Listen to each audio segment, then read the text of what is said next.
Fala galera, Panda na área para trazer mais um conteúdo para você, para que você possa usar no seu dia a dia, ou refletir pelo menos no seu dia a dia, porque se é problema seu, é problema nosso. E hoje, o conteúdo é um pouquinho diferente, que eu vou comentar aqui. Ele é baseado num TED, que tá no YouTube, eu vou deixar o link lá no nosso backstage, k21.link/lovetheproblem, e o nome é Índia Não É Caótica. Bora lá? Bora de conteúdo?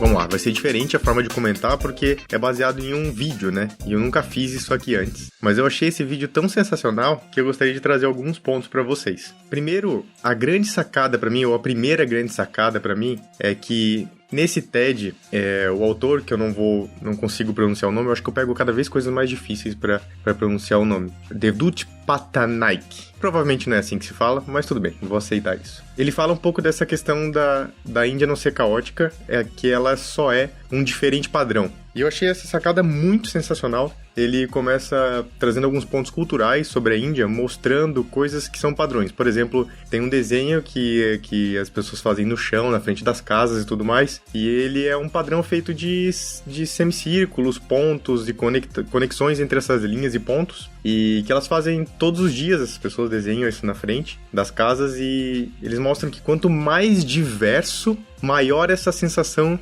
desse padrão ser caótico. Então, o padrão vai ficando cada vez mais complexo, mais pontos, mais linhas, e dá essa sensação de ser algo muito, muito caótico até. E daí ele traz alguns exemplos de placas de trânsito. Então ele diz, por exemplo, uma placa que tem um idioma, dizendo qual é a saída. E o que é mais complexo? É um país onde tem um idioma e essa placa está em um idioma, ou um país que tem vários idiomas e tudo mais, e você precisa comunicar isso com pessoas diferentes? E ele fala que toda vez que a gente fecha ou torna menos caótico ou mais previsível, a gente deixa de ser inclusivo. Porque toda vez a gente centra em algo conhecido, seguro. E ele traz esse exemplo da placa de trânsito, que a placa com um idioma só, ela é menos inclusiva do que uma placa que parece caótica na Índia que tem, 3 idiomas, sabe?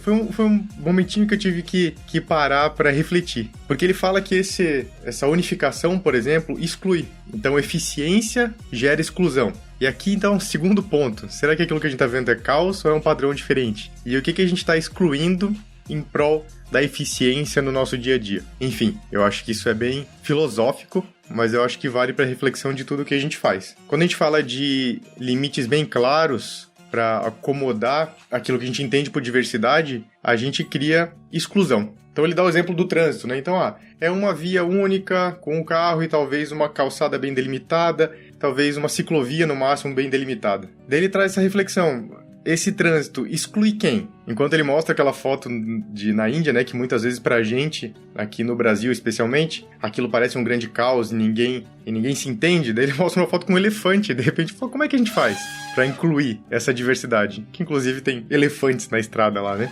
Enfim, essa reflexão sobre todos os conceitos que trazem culturalmente a construção da Índia, que envolve desde divindades, culturas, etnias, línguas e tudo mais, que faz com que ela seja, na verdade, mais inclusiva do que caótica. Eu não vou entrar aqui na questão das divindades indianas, porque elas são muito mais complexas pra mim, né? Mas ele traz o exemplo de uma que é uma divindade que não é dia nem noite, não é bicho nem humano, não tá dentro nem fora. Então todas as noções de ordem que determinam os limites que a gente tá acostumados e acostumadas a lidar, não existem ali naquela representação. Novamente, provavelmente é algo muito cultural que a gente não experimenta aqui no nosso dia a dia, assim, né? E daí ele traz outros exemplos. A floresta, por exemplo, não tem fronteiras ou limites nessa floresta. E ela parece muito caótica. Mas, na verdade, ela se mantém e se sustenta. Um jardim feito, construído, ele sim, é ordenado. Ele tem uma ordem ali, pré-estabelecida. Mas ele se sustenta. Outro ponto que ele traz é sobre a alimentação, né? Se a gente pensa, aquele jantar chique, que tem vários pratos, talheres e tudo mais, onde tudo ali tem uma ordem, né? Então vai começar com o prato que tá em cima, os talheres que estão pelo lado de fora, e tudo vai ter que ter de fato, essa ordem, essa sequência, do começo, da entrada até a sobremesa. E ele mostra um prato indiano, onde todas as coisas estão servidas ali, todas ao mesmo tempo, sem talheres inclusive. Isso é caos ou na verdade é um limite bem negociável? Enquanto numa refeição com todos os talheres e aquele jogo e tudo mais, ela tende a ser super ordenada, mas não negociável. Eu vou ter que comer naquela ordem, eu vou ter que seguir aquela sequência. Enquanto na refeição indiana, eu posso negociar esses limites a qualquer momento. A próxima garfada não, né? A próxima bocada que eu der de comida, eu posso negociar isso novamente, assim. Enfim, ele traz alguns exemplos que mostram essa relação entre fronteiras ou limites negociáveis e ordem e caos. Enfim, se a gente levar isso para dentro das organizações, pense que toda burocracia, ela foi feita na intenção de diminuir uma sensação de caos, colocar em prática uma sensação de ordem e de controle. Mesmo que ela seja uma simples burocracia, ela está definindo que limites ou que fronteiras dentro da sua organização, dentro do seu processo, dentro do seu sistema. Eu acho que essa é uma das últimas reflexões que eu quero trazer sobre esse TED, e eu vou dizer para vocês, assistam. Eu vou estar fazendo um resumo muito fraco aqui de todas as lições que vêm desse TED. Então não esqueçam, tá lá no nosso backstage, k21.link/lovetheproblem. E daí no final, a última reflexão, ele traz escolhas, né? Tudo que a gente faz tem escolhas. Então ele tá duas opções. Você quer uma opção onde a gente exclui, categoriza e organiza e traz essa sensação de controle, essa sensação de ordem, ou uma opção onde a gente pode expandir o nosso entendimento, onde todas essas fronteiras e limites do que a gente faz podem ser negociáveis, que a gente pode expandir para uma direção, experimentar, aprender,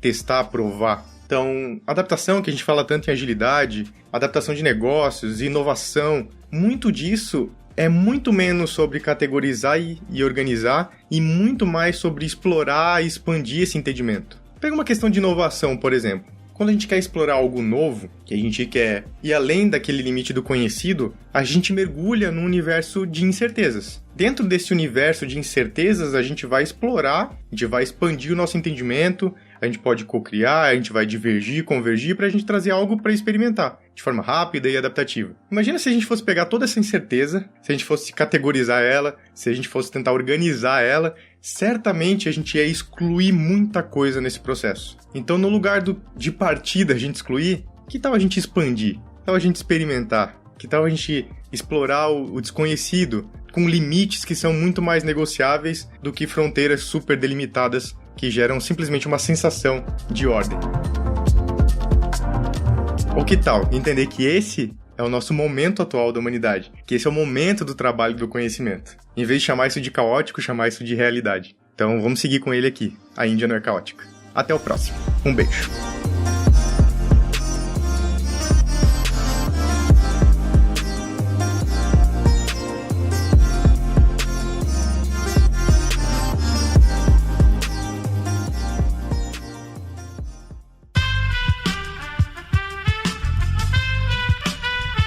Esse podcast foi editado por Aerolitos Edição Inteligente.